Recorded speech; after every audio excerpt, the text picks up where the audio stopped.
Hi guys, and welcome to another Sailing Nendaz video. In this week's episode, we cross the infamous Bay of Biscay. Watch as a couple of fairly inexperienced and probably ignorant Brits pull their American friend along for the ride.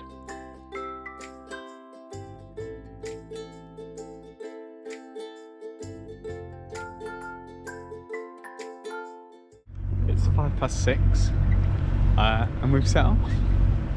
It's quite cold because it's 6 in the morning. We're just leaving Falmouth now. We've got the mainsail up, but it's not really doing anything at the moment. We motored out of the peaceful and rather tranquil Falmouth, and all of a sudden we were in 20 knots of breeze and some pretty sizable swell. We had 2 to 3 metres swell, with the big ones easily over 3 metres. The seas were messy and unorganised, coming across the side of the boat. It made for some quite uncomfortable sailing, and at about 7 o'clock everything got a bit messier. The mainsail ripped out the mast track. We'd been sailing plenty of times before and this had never been a problem. Why now? We now know the culprit was undersized sliders, and we silicone sprayed the mast a couple of days before we left Plymouth, and that removed just enough friction to allow them all to pop out. We now had the dangerous job of going up on deck to try and wrestle this now ballooning sail down. The following audio clips are accidental. I'd inadvertently clicked record on the GoPro and left it in my pocket, so accidentally recorded audio on a lot of the events that unfolded. The video you see won't match the audio, but it should give you some idea of the chaos that ensued. Greg, can you turn, there's a little red switch in your bedroom on near the floor. Turn it 90 degrees clockwise, you have to push it in and turn it.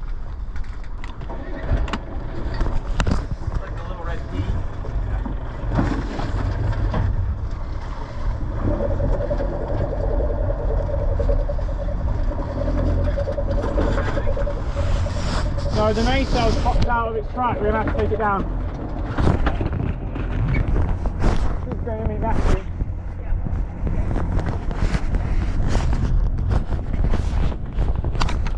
Can you pull the main sheet on tight?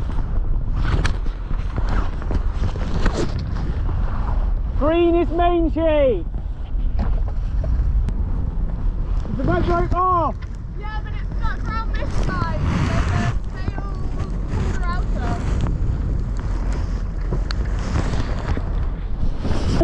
Go 10 degrees left.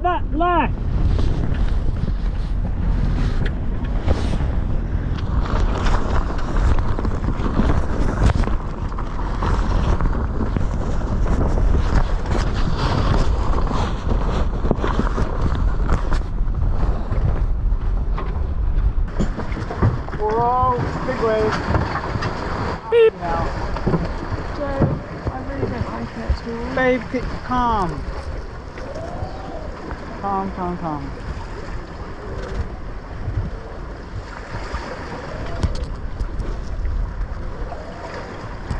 This is the door handle. It's just as worse as the weather gets.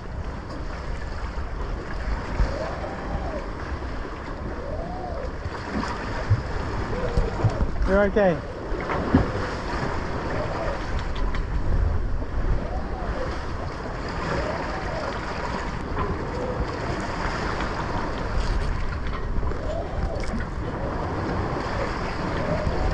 This is only blowing like 15 knots, it gets like 28 knots.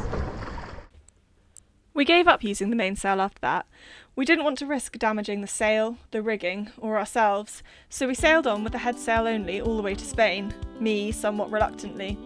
The wind did calm down, as did the seas, and although it wasn't exactly comfortable, everyone started to find their groove and settle into the passage life.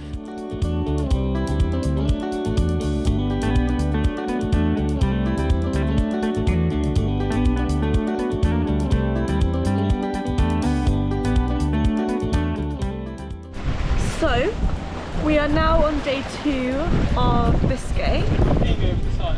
Oh, I can see it. So, well, we're now on day 2 of Biscay. Day 1 was not my favourite day of existence. It was pretty swelly. Even though the winds I don't think were that strong, it was like, I don't know, maybe 18, well, the look after it's got like 17, 18 knots, but gusting low 20s, yeah. But anyway, the swell was like big, or it felt really big. My big, like first big sea passage as well, like it was really overwhelming when we first got out of Falmouth. And there were just these huge wall-like waves that were coming on our beam, so they were making us roll loads, and I just felt so sick from the get-go. And because we left at 6, we didn't have breakfast. Everyone always says like the key thing, take your sickness tablets early and have breakfast, and I just didn't do either of those things, which is so silly. And then I felt ill, so couldn't eat anything, which makes it feel worse. So yesterday was not the best, but we went to night watches, and the wind picked up a bit more, so the sea was just as big and like throwing us around a bit, but we had some really cool stars to look at, and there was bioluminescence in the water, so that made it worth it. We kind of did like shifts, so one of my shifts the wind just sort of like picked up and the swell picked up, and the whole boat was sort of rolling from side to side, and I was very nearly sick that time. But woke up this morning to a much flatter sea, which you can kind of see here, hopefully. And yeah, it's all a lot more comfortable. The sun's out, which automatically makes life better. So we're now on our way down across Biscay to A Coruña. At some point we need to cross the shipping channel to get inland a bit. But yeah, we'll keep you posted. Seen lots of dolphins as well, which has been great. And this guy has been really busy.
Yeah.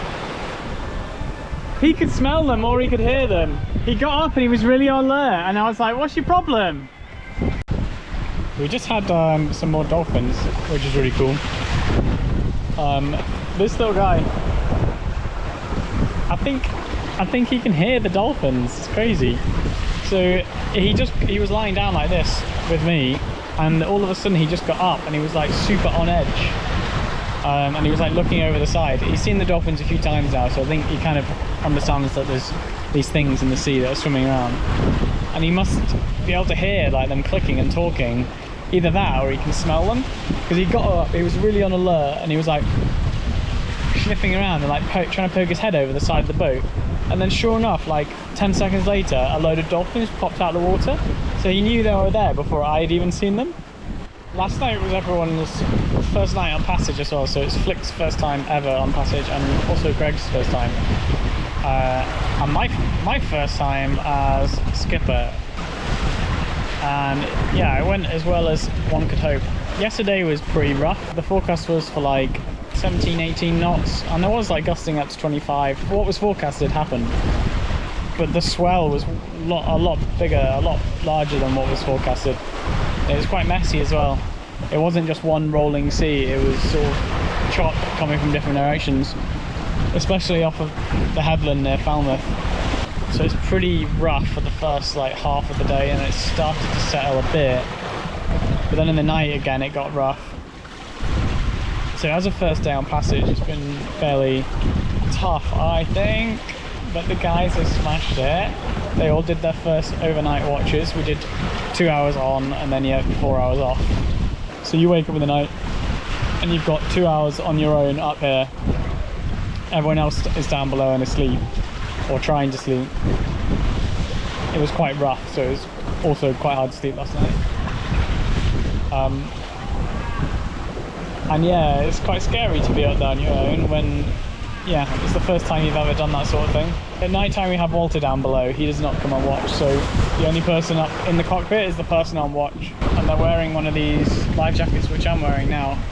These grey and black ones we bought for Flick and I, and they're fitted with like a man overboard AIS transponder device. So if someone fell over, the chart, an alarm would go off on the VHF and the chart plotter, alerting you to that fact. And also the AIS would pinpoint their location as well, so you could basically go back and find them really easily, or relatively easily.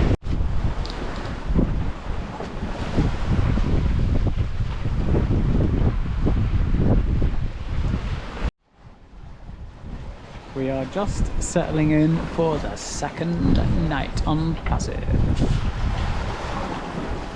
It is a beautiful sunset.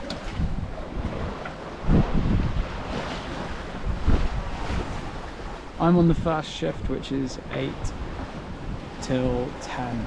Then it's Flick, then Greg for 2 hours, and then it's back to be me 2 till 4 AM, which is definitely the worst shift to be on. And then I have to do one more shift, 8 AM till 10 PM as well. And then that's it. I usually go to sleep until, after that I go to bed and wake up at, I don't know, midday. Assuming that nothing goes wrong and I don't need to get up to do anything in the boat. Night sailing was an experience. My night watches were 10 till 12 PM and then 4 till 6 AM. I did do a video explaining my experience, but it was pretty windy and it turns out that you just can't hear a thing, so I'll retrospectively debrief. This was my second night watch. The winds were pretty strong, with big gusts coming in, but blowing consistently around 20 knots. The waves were big, but more ordered than they had been, which was a plus, with only the occasional wave splashing me in the face. I found the night watches overall kind of terrifying. Lots of people say that they're peaceful, but I was so on edge that I just really couldn't enjoy them. However, this amazing thing had kept happening during the crossing overall, so whenever I felt like particularly strong waves of nervousness, I'd look out to sea and I'd see that these dolphins were coming along with us, and for some reason it just made me feel a bit calmer. I didn't expect to be able to see them at night though, because it was so dark, so I wasn't really looking for them. This particular shift, there was a lightning storm coming behind me and I was increasingly anxious about it. I saw the lights flashing, but other than that you're just in total darkness. You can't really tell if the weather's coming your way or how big it is or anything. All I could see was that the stars were slowly going out. I've never sailed in a storm before, but even I know that lightning storms and sailboats are generally not best friends. But then I saw something light up in the sea. The dolphins, they were with us. And I could see them and they were lit up by bacteria in the water that glows in disturbance, called bioluminescence. The waves were glowing, and in the waves were the dolphins. I could even see them underwater. It was amazing. I watched them and waited for the storm to get closer, in which case I was going to wake Joe, or disappear, and it never did get any closer or worse. It was probably my first experience of how, in sailing, my most stressful and tense moments seemed to be sort of balanced at the same time with these really magical ones. Congrats on making it this far through the video. Not many do. If you're enjoying it, please give us a like and consider subscribing. It's free to do, and it makes a huge difference in keeping us motivated to make more videos for you. Well, good morning. This is Greg, third crew member of the Nendaz, on our passage of the Bay of Biscay. I thought I'd bring you some lessons learned from the passage. I think maybe more than anything else, we've learned the value of adaptation. We had a bit of a complication with our mainsail early on in the first day, which has meant that it has been in its cover for the entire journey.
This is our final day at Passage.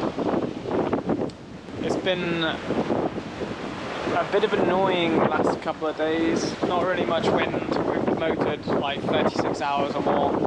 Like motor sailed where we can, so have the head sail up. Obviously we can't have the mainsail up because it just keeps popping out the track. So that's a bit of a bummer. But the wind's picked up this morning. And we are expected to arrive into La Coruña at sort of 9-10. Oh, I just got sprayed.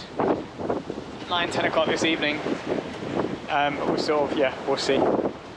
Hopefully we get in before it's super dark. Otherwise, I think we'll have to anchor nearby. I don't really want to enter a marina in darkness. But so today was, now we've got a bit of wind.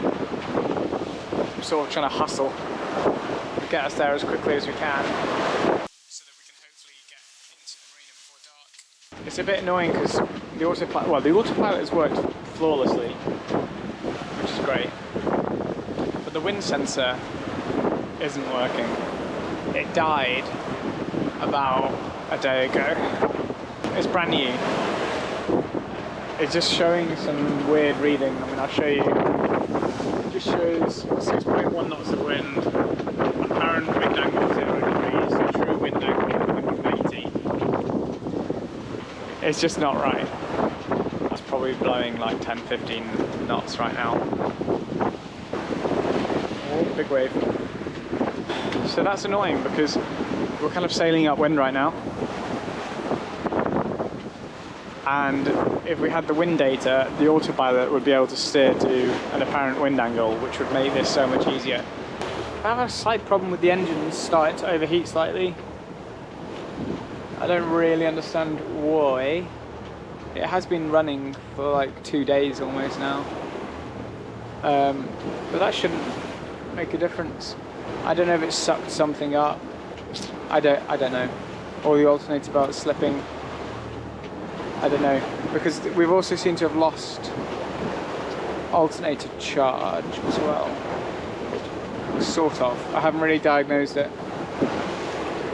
The Victron DC-DC charger isn't charging our lithium batteries off the starter battery at the moment because it thinks the engine is off.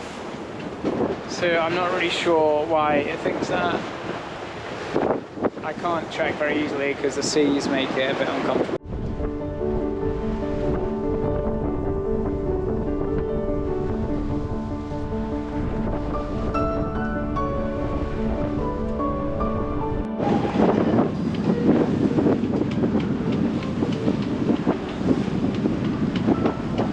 Seen land yet?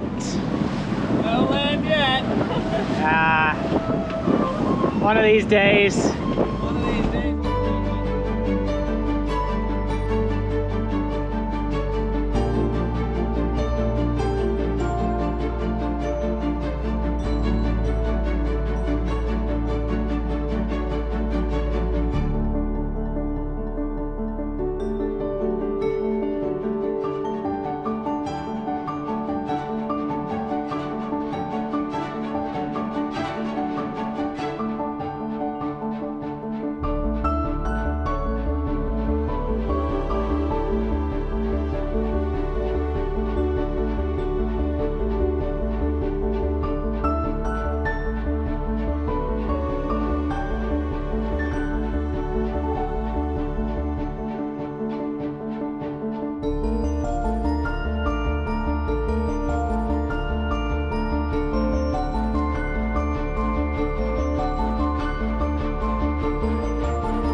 This was it, the end of our first big passage.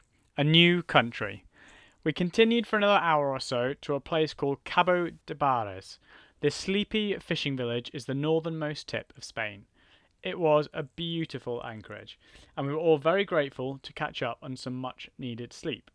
We briefly touched land to let Walter stretch his legs, and oh my, he was so happy. All I have is this very short clip of the moment we got onto land, and then the photo that follows. We walked the beach, had some tasty grub, and tucked ourselves into bed. I hope you enjoyed this week's episode. Please don't forget to hit that like and subscribe button. And of course, drop us a comment. I'd love to hear your thoughts. What would you like to see more or less of?